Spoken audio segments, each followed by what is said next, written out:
반갑습니다. 퀀텀퍼딩 지현수입니다. 저희가 하는 일과 저희의 강점을 설명드리기 위해서 간단하게 한번 예를 들겠습니다. 여러분들이 여유자금이 예를 들어서 한 1억 정도가 있어서 이 여유자금 활용을 하고 싶은데, 어떤 분이 강남에 내가 아파트가 있는데 20억이 넘지 않습니까? 보통 30억씩 하는데 1순위로 너를 설정을 해줄 테니까 내가 너 이자를 17% 줄게, 돈을 좀 꺼달라 그러면 여러분들 어떻게 하시겠어요? 당연히 꺼주고, 내가 17%보다 낮은 금리로 조달할 수 있으면 조달을 해서 꺼주겠죠. 그래서 이게 잘 됐어요. 잘 된 다음에 저는 바로 또 물어볼 거예요. 혹시 당신과 같은 사람이 또 있냐? 너무너무 많다는 거죠. 그러면은 이 사업을 하는 저와 우리 회사는 돈을 벌까요? 굉장히 많이 벌겠죠. 그게 어떻게 가능한지 한번 보도록 하겠습니다. 일단 저희는 실질적으로 사업을 양수를 받아서 진행을 했고 5년간의 업력이 있는 회사입니다. 실제로 손실률이 0.00002%. 사실 1%의 손실률도 굉장히 훌륭한 건데 손실이 없는 거라고 봐도 무관합니다. 그러면서도 그 낮은 손실률을 가능하게 한 담보를 가지신 분들이 17%의 이자를 아낌없이 낸다는 거죠. 이런 부분은 기존의 P2P, 최근에 어떤 펀드 P2P 대표님 휴가 가서 없어지셨거든요. 그리고 또 중고차도 없어지고 굉장히 문제가 많은데, 그러한 데랑 비교를 하면은 저희 손실률은 83만 배가 적습니다. 그리고 수익률은 4배에서 5배가 넘습니다. 그러니까 어떤 상품이 출시가 됐는데 나쁜 거는 83만 배가 적고 좋은 거는 4, 5배가 많다 그러면 굉장히 경쟁력 있는 상품이 틀림없을 것입니다. 지금 방금 말씀드렸다시피 지금 P2P는 연체율이 16.6%고요. 저 표면 연체율에는 보이지 않는 함정이 되게 많죠. 잔액 기준이기 때문에 NPL을 통해서 부실을 떨어내고 나면 그게 또 제로 베이스가 되거든요. 그래서 실제로 표면적으로 나오는 건 16%지만 한 25% 수준이라고 보시면 맞을 겁니다. 그렇다고 이익이 많이 나느냐? 이걸 전부 다 합쳐봤을 때 세금 내고 플랫폼 중개 수수료를 내고 나면 정말 한 4에서 5% 그 미만의 수익률이 나오는 게 P2P 금융의 현실입니다. 온특법이 되면서 금융 제도권 안에 편입이 돼서 이런 부분이 많이 개선되리라고 저도 믿고 있습니다. 아까 말씀드린 저렇게 낮은 손실과 저런 수익률은 기존의 상품으로는 도저히 불가합니다. 저희만 가능하고요. 저희만 가능한 이유에 대해서는 나중에 누가 좀 질문을 좀 해주셨으면 감사하겠습니다. 저게 가능한 상품은 카드 매출 선정산 서비스입니다. 말 그대로 카드 가맹점에서는 카드 매출이 나오게 되면 그거를 카드사에 데이터를 보내고 약 2일에서 6일 후에 카드사로부터 대금을 받는 구조죠. 저희는 어떻게 하냐? 고객의 전일 카드 매출을 확인하고 그 다음날 돈을 입금을 해드리는 겁니다. 그러면서 약 한 3일에서 6일 있다가는 카드사로부터 돈을 받기 때문에 안정되게 대출이 회수가 되는 것입니다. 이 부분에 아까 그 역할을 했던 부분을 저희 퀀텀 펀딩의 솔루션이 들어가고, 저희가 아까 무한한 자금을 조달하기 위해서 개인 투자자들한테 이런 좋은 이율과 이런 상품을 소개해서 투자자를 모으는 것입니다. 이 구조는 그러면 카드 매출의 이 여신기간이 2018년도에 소상공인들의 지속적인 요청에 의해서 많이 짧아졌는데, 그럼에도 불구하고 이런 대출 수요가 있겠냐라고 하는 표식인데요. 18년도에 법이 바뀌어서 카드 매출은 이틀 있다 주게끔 되어 있습니다. 연 3억 원 이상일 때. 그럼 월요일 매출이기 때문에 이 부분이 수요일 날 입금이 돼야 된다고 생각을 하지만 실제로 수요일 날 입금이 되지 않습니다. 그 이유는 목요일 날 입금이 되는데요. 그 이유는 우리나라에만 있는 벤사라고 하는 벤사에서 카드 매입을 화요일 날 잡아주는 거죠. 그 다음 날. 그래서 이틀 후인 목요일 날 입금이 됩니다. 근데 저희 나라 같은 경우에는 약 한 25%가 새벽 장사를 합니다. 즉 월요일 날 밤에 12시가 넘어서도 장사를 하시는 분들은 월요일 날 새벽 장사한 걸 화요일 날 장사했다고 생각을 잘 안 해요.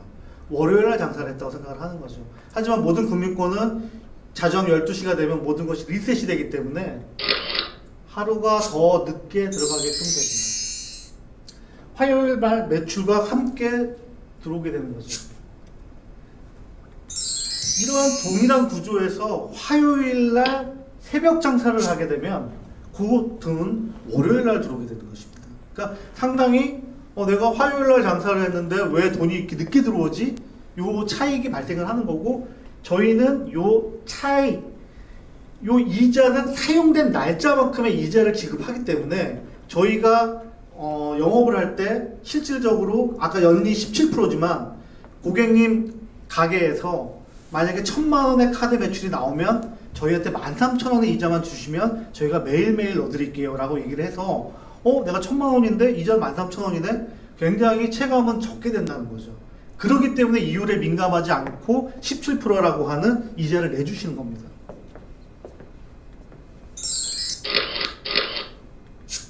그 다음에 요즘은 또 어떤가요? 배달의 민족 같은 경우는 4일이지만 요기요 배달통 같은 경우는 12일 후에 돈이 나오는 거예요. 그러니까 상당히 지금 가게 요식업을 하시는 분들 같은 경우에는 자금의 흐름에 압박이 생길 수밖에 없는 구조죠. 근데 이런 부분에 대해서 저희가 매일 그 다음날 돈을 넣어주니까 굉장히 자금 흐름이 좋고 계획적인 소비 출입 가능하다는 게 큰 장점입니다.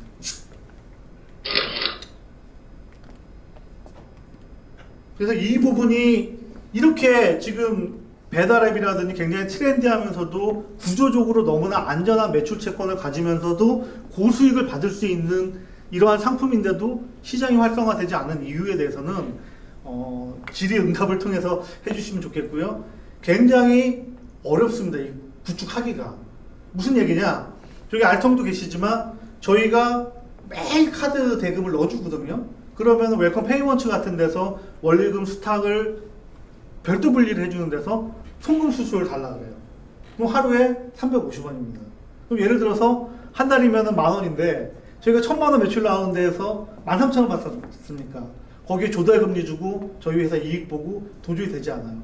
그 다음에 제일 중요한 건 저희가 아까 굉장히 다양한 방법으로 이 사람에 대한 신용, 지급 능력, 이 사람한테 돈을 띄지 않아야 되는 걸 확인하기 위해서 굉장히 고도화된 그런 분석 툴을 사용을 하는데 저희는 그게 필요 없어요. 전날 매출을 보고 그 매출 한도 내에서만 돈을 빌려주는 겁니다.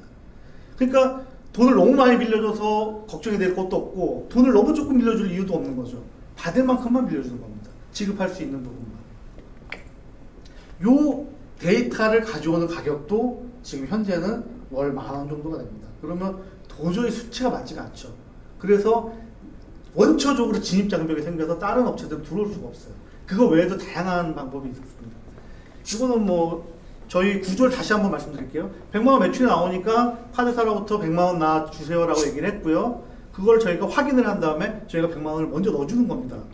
그 다음에 3일에서 6일 있다가 돈을 받음으로써 이 한 사이클이 끝나는데, 이 카드 가맹점에 세금이라든지 대출 미납이 있게 되면 저희는 손실이 발생을 하는 겁니다.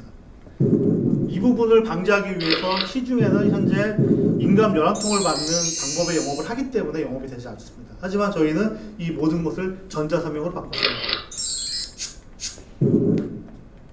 자, 동일합니다. 100만 원 매출이 나왔고 이 길 입금을 했는데 저희와 원래 계약을 할 때는 저희가 지정한 통장으로 돈을 밖으로 다 바꿔 계약을 했어요. 근데 전화를 해서 카드사에 전화를 해서 통장 바꿔주세요 하면 카드사 바꿔줄 수밖에 없습니다. 이런 경우에도 손실이 발생할 수밖에 없습니다. 이런 부분에 대한 부분도 인감 연합통을 받음으로써 리스크를 해칭할 수 있는데 저희는 이 부분에 대한 솔루션을 가지고 있고요. 자, 이 부분도 300만 원 승인을 내고 저희가 돈을 넣어주니까 돈 들어온 거 확인하고 바로 승인 취소를 하는 거죠. 이렇게 저희가 금융상품을 내놓으면 이걸 악용하는 세력들이 반드시 생기거든요. 이것에 대한 대응력이 상당히 없습니다.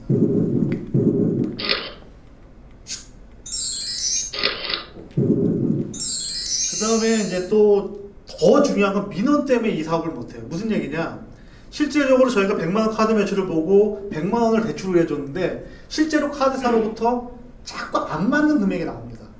그러면 그 금액을 저희는 어쩔 수 없이 그 다음날 빼고 보내는데 그때부터 민원이 발생을 하죠.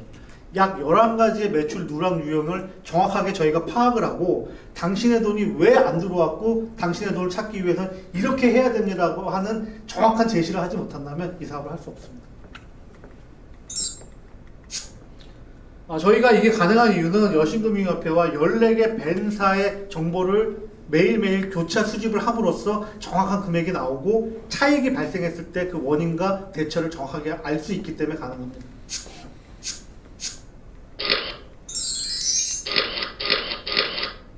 지금 현재 카드 매출 즉시입금을 하는 업체들이 갖고 있는 서류들과 절차의 복잡성입니다.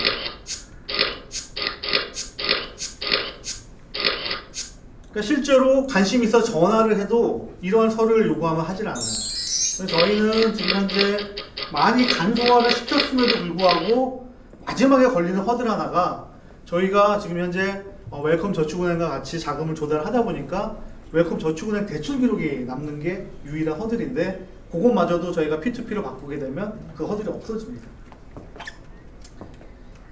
그 다음에 오프피지라고 하는 것은 좀 상대적으로 아까 제가 얘기한 카드 매출 정보를 쉽게 가져올 수 있는 방법인데 그런 경우에는 수수료가 저희의 약 5배가 넘게 발생을 합니다. 그럼에도 불구하고 소상공인들은 어떤 자금 흐름의 압박 때문에 저 서비스를 이용을 많이 하고 있습니다. 저희는 컨셉이 아니고 실제 리얼 데이터로 5조 원의 누적 대출을 가지고 있고 아까 말씀드린 손실률을 가지고 있습니다. 가장 큰 장점은 저희는 대출 한도를 뽑을 때 고도의 분석과 고도의 인력이 필요하지 않습니다. 매일매일 카드 매출만 확인하면 끝입니다. 그렇기 때문에 인력 구조가 거의 필요가 없죠. 그 다음에 이런 부분이 가능한 거는 더체크 앱이라고 하는 현재 7만 명 이상의 4개월 출시 4개월 만에 7만 명 이상을 확보한 앱과 저희가 제휴를 통해서 인앱 서비스를 통해서 회원들을 모집하고 있습니다. 요거 장점인데요. 우리나라 세금은 원 단위는 받지 않습니다. 그렇기 때문에 저희는 대출 기간이 짧고 가맹점이 많기 때문에 여러분들의 이자를 36원 미만으로 나오게끔 만들 수가 있어요. 그러면 여러분들의 세금은 없습니다. 이게 가능하려고 그러면 저희처럼 대출 기간이 짧고 가맹점이 많아야지 따라할 수 있는 모델입니다. 그렇지 않으면 전부 다 불법입니다. 그다음에 저희는 3일 이상만 저희한테 예치를 하게 되면 매일 이자가 발생되는 그런 구조를 가지고 있습니다. 그 다음에 온라인 같은 경우에는 이 결제 주기가 훨씬 깁니다. 약 한 달에서 2달까지도 되는데 그때도 저희 서비스를 이용하게 되면 너무나도 좋을 거고 또 저희는 이 부분에 대해서 어떤 택배사와의 연계를 통해서 저희가 온라인도 마찬가지로 그 다음날 돈을 매일 넣어줄 때 택배사에 그 전일 택배를 빼고 넣어주는 거예요. 우리나라 3위 택배 업체가 1년에 못 받은 돈이 270억입니다. 저희와 같은 방식을 쓰게 되면 그 270억 원을 빵으로 만들 수 있습니다. 그걸 통해서 저희는 이자보다 약간 5배가 넘는 수익을 약속받고 건당 400원 정도의 리베이트를 받게 되어 있습니다. 그래서 요 데이터는 저희가 약간 700만 온오프 사업자 중에 최종 목표로 10만 가맹점이 됐을 때 3년 차에 약간 390억 정도의 영업이익이 발생되는 구조를 가지고 있습니다. 아까 말씀드렸다시피 저희는 갭 투자가 가능한 P2P입니다. 무슨 얘기냐? 내가 우량한 신용 정보를 가지고 있고 나의 대출 여력이 있다면 대출을 받으세요. 대출을 받아서 저희한테 주시게 되면 아까 저희가 갖고 있는 인공지능과 저희의 안정된 솔루션을 통해서 세금과 이자를 제외하고도 약간 11%의 수익을 드릴 수가 있습니다. 그러면은 여러분들이 4%대의 대출을 받으실 수 있다라 그러면 약 한 6% 정도의 수익을 매년 볼 수 있다는 거죠. 이 돈을 가지고 최근 유행하는 구독 경제를 하게 되면 요즘 전동 침대도 있지 않습니까? 굉장히 삶의 질이 틀려지겠죠. 예, 저희는 지금 현재 말 그대로 사업을 양수를 받은 상태이고요. 올 1월 법인입니다. 그래서 기간 투자랑은 지금 활발하게 이야기가 돼서 기간 투자가 아직 이루어지지 않은 상태고요. 아주 소액으로 엔젤 투자만 조금은 희망하고 있는 상태입니다. 이것으로 마치겠습니다.